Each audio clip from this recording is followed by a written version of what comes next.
बताना चाहूंगी, थोड़ा सा पीछे हम चलते हैं। जब हम देखते थे कि सावित्रीबाई फूले जब पढ़ाने के लिए निकलती थी तो किस तरीके से एक महिला का विरोध किया जाता था।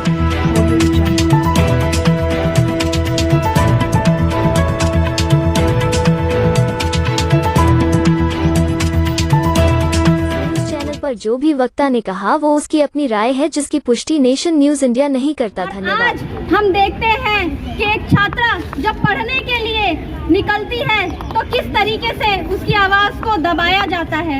हमें वो दौर भी याद रखना पड़ेगा और हमें ये दौर भी याद रखना पड़ेगा, और इसके साथ साथ हमें ये भी समझना होगा कि इतने लंबे समय के बाद भी आज भी 21वीं सदी में हम जी रहे हैं, लेकिन महिलाओं का विरोध कर, महिलाओं के ऊपर जो जिस तरीके का विरोध हम देख रहे हैं सदियों से, वो क्यों हो रहा है, इस बात को भी हमें समझना होगा।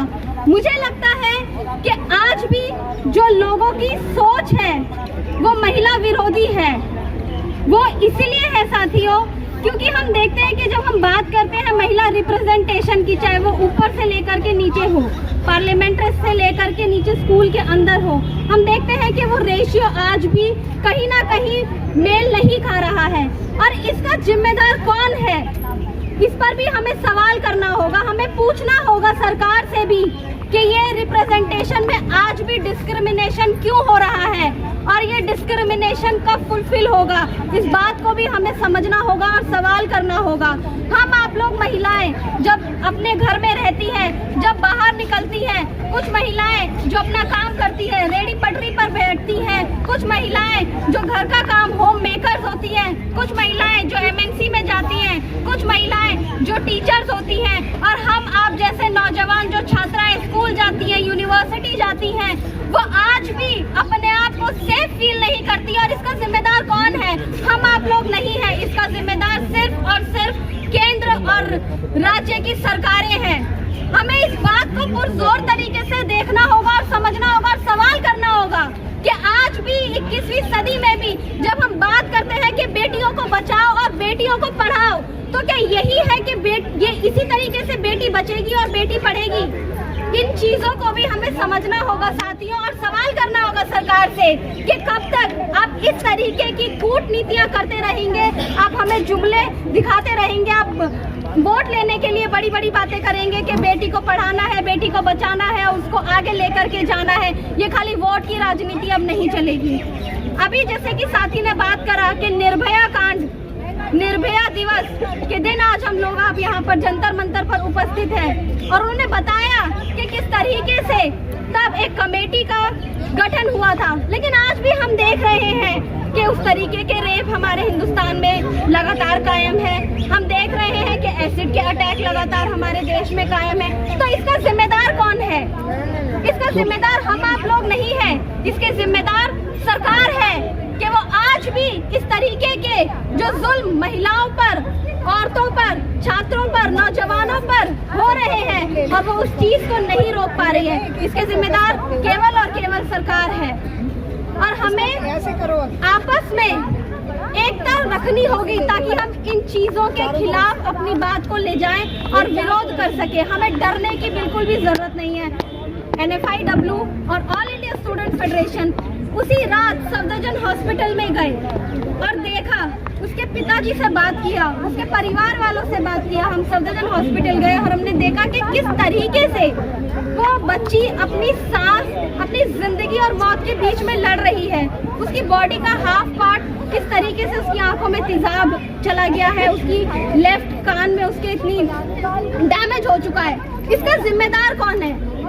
इस बात को भी हमें पूछना होगा कि इसका जिम्मेदार कौन है। आप कंपनसेट तो कर देंगे, लेकिन उसकी जिंदगी के अंदर अब जो बदलाव आए हैं उसकी जिम्मेदारी कौन लेगा? उसकी जिम्मेदारी कौन लेगा? इस सवाल को भी हमें साथ ही साथ करना होगा।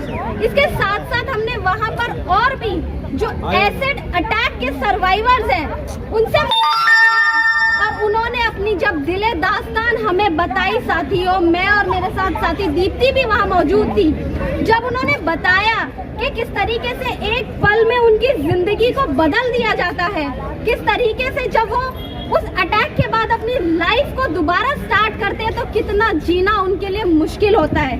वो अपनी शक्ल को देखने से डरते हैं और जब वो गलियों कूचों में निकलते हैं तो लोग किस तरीके से उनका मजाक बनाते हैं। और हम आप लोगों से भी मेरी ये गुजारिश है कि जब भी हम देखते हैं कि हमारे बीच में कोई इस तरीके का सर्वाइवर है तो हमें उसे सपोर्ट करना है, उसे बिल्कुल कॉम्प्लेक्स फील नहीं कराना है, उसको बिल्कुल इंफीरियर फील नहीं कराना है। हमें उसकी पीड़ा को समझना है, उसके दर्द को समझना है और ये भी साथ ही साथ समझना है कि ये हमारी भी जिम्मेदारी है कि अब उसकी जिंदगी में ऐसा कोई बदलाव नहीं है जैसा कि वो सोच रही है। वो जैसी कल थी वो ऐसी ही आज है और इससे बेहतर वो आगे बनेगी।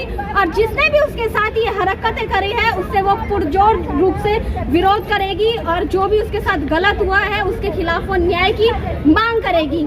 साथ ही साथ आज NFIW, all India student federation और AISMSS हम लोग ये मांग करते हैं कि दिल्ली के अंदर और देश के अंदर जो इस तरीके की गुंडागर्दी हो रही है, दिल्ली की जो महिला आयोग है वो भी इस पे सख्त से सख्त कार्रवाई करे और दिल्ली पुलिस भी इस पर सख्त से सख्त कार्रवाई करे।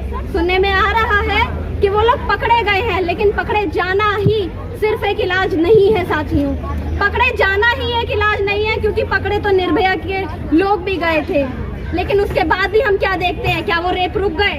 नहीं। क्या पहले जो एसिड अटैक हुए थे उनके जो जुर्मी थे वो पकड़े गए? क्या आज वो एसिड अटैक्स रुक रहे हैं? नहीं। क्या आज महिला छात्र बाहर निकलती हैं तो वो अपने आप को सेफ फील करती है? नहीं। कोई ना कोई एक ऐसी पॉलिसी जरूर बनानी होगी।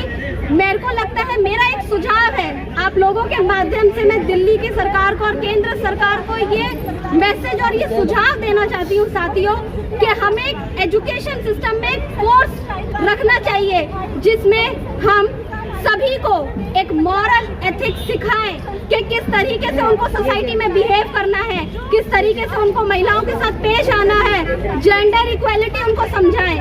इस तरीके के कोर्स को हमें इंट्रोड्यूस करना चाहिए अपने स्कूल लेवल से ही, ना कि यूनिवर्सिटी लेवल से, क्योंकि स्कूल सबसे प्राइमरी जगह होती है जहाँ पर बच्चा सीखता है।